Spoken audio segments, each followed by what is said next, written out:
We're in Toronto at the edge of winter, where the biggest mining gathering has just concluded, PDAC, and some critical issues discussed there.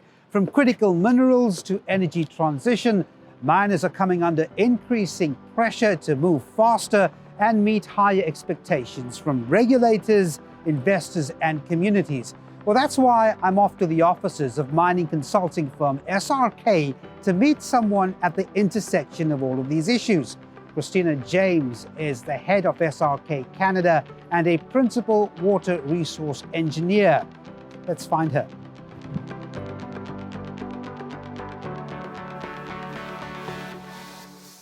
Christina, hi. Hi, Devan. Nice to see you. The same here. Look, it must have been a busy week for you. Yes, but lots of great conversations. And it's those conversations I want to talk about and how they impact on the mining consulting business. Should we chat? Sure, sounds great.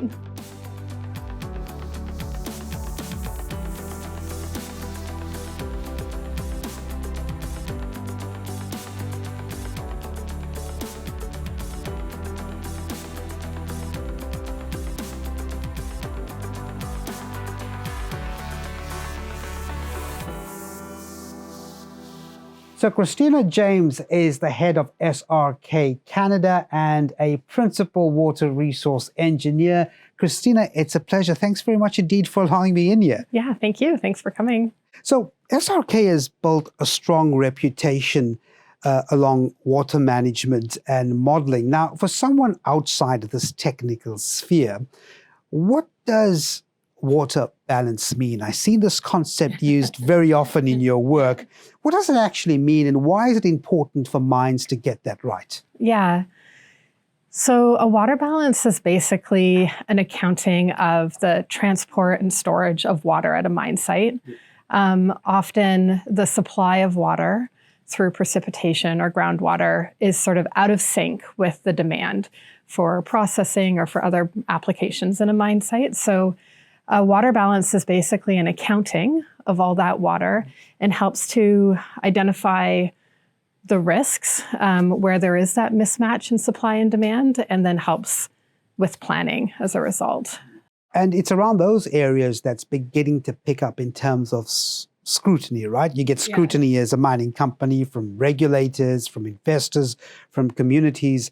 How has that changed, this increasing scrutiny, changed the type of work SRK is helping the clients with? Yeah, that's a great question. The scrutiny is definitely increasing. Affects permitting timelines and obviously affects communities in terms of their concerns around the potential impacts from mining.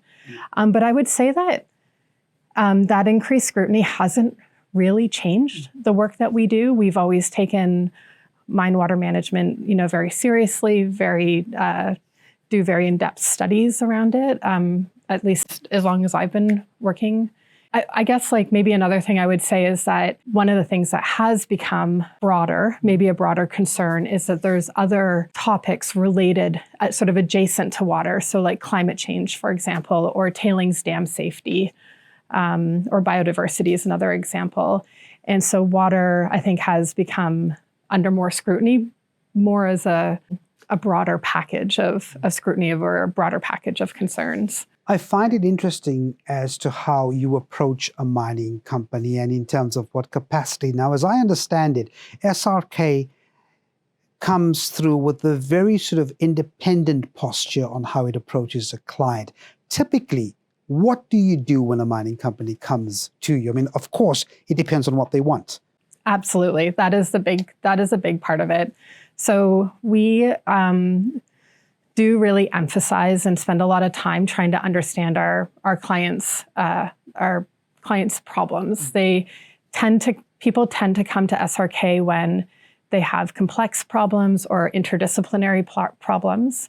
And so a big part of where we start is really trying to understand the nuance of the issue that they're trying to tackle. Yeah. We do have sometimes those problems will require a conventional solution, like a PEA, a PFS, FS, that kind of study, like conventional study.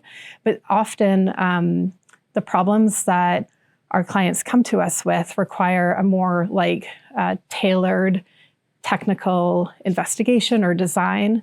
And so we really try to tailor the solution to the problem. And in the end, we, like, often some of the work that we do really even can go as far as reaching into like research and development. So it can be very, very niche in some cases. Across the value chain, right? Absolutely. What's very interesting is also that SRK works in these varied jurisdictions. I mean, whether you're in British Columbia, in Canada, or outside at an international site, I'm wondering, how does a change in jurisdiction and laws affect the type of work you do with the client? Presumably it does.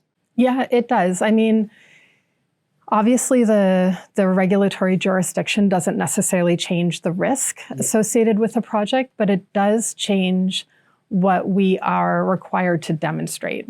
And so I do a lot of work in British Columbia. I think the regulatory system in British Columbia is fairly sophisticated and quantitative. We have a lot of very sophisticated regulators.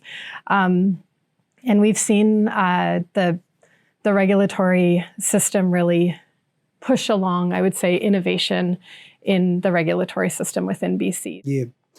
I've noticed, and I've spoken to various executives at SRK, and they always emphasizing the fact that, SRK is independent. Yes. You would approach a problem with that degree of independence. Why is that so important to you? SRK is approached often because of the technical rigor that we bring to a project and the independence. We aren't beholden to any external investors or technology providers or anything like that. Everything that we do is very independent, and I think that over time has helped build trust in our work from both our clients and from regulators. And that's not something you can build overnight. That's something that takes time, and that sort of consistent lens of independence has really helped build that. And at the same time, it's not just companies that are your clients, right? What's interesting, and many people don't know this, is that you take on jobs from regulators and from governments themselves. Tell us about that. We definitely do a lot of work for regulators as well. We do some examples of projects that we've worked on as we've worked as technical advisors to governments after a major incident, or help governments, regulators review technical applications, for example, for a Mines Act permit amendment. And yeah, I think we get approached by regulators because of the technical rigor that we bring to our work and our independence. But I also want to say that it benefits us as well. We gain this sort of dual perspective where we understand what our regulators need to make decisions and essentially take risks on behalf of the public. And so, it very much helps us gain that perspective, and then we can even better support our industry clients as well. So I want to go back to your role as president of SRK Canada. Mm-hmm. And again, maybe the question is, what draws people like you and many people that are interested in this type of workforce to positions like this? Mm-hmm. Well, I think the first thing that people are interested in is the breadth of exposure that they get in consulting. There's a huge amount of variety in the work that we do. We tend to do a lot of multidisciplinary teams, so people bring their expertise to the table, but then get exposed to all these sort of adjacent disciplines and get to kind of stay in that learning space, which I think is really great and that people appreciate. Another big thing about SRK is that we are employee-owned. So we are really mostly responsible to ourselves in terms of how we select our work, and the autonomy, and that gives us a lot of autonomy in terms of like building out our career in the way that we think that we want to do. And we want to see whether that's working on projects that are particularly interesting, or choosing to work on projects that might make the greatest impact. And that autonomy and ownership is something I think people really appreciate about working at SRK. Yeah. And look, it's an industry, for anyone interested in moving in that direction, it's an industry that's changing and evolving according to so many factors. You've got ESG expectations, you've got regulatory shifts, you've got this AI thing coming in. That's right. From where you sit, which one of those factors, if any, really would be the most influential on where this industry is going? Well, I definitely think AI is something that we are going to be looking at a lot in the future. And right now, SRK has already deployed some tools internally. We've done that really to try to give everybody in our team here in North America the opportunity to experiment and learn and find ways to add value to the projects that we work on using these like new tools that we have access to.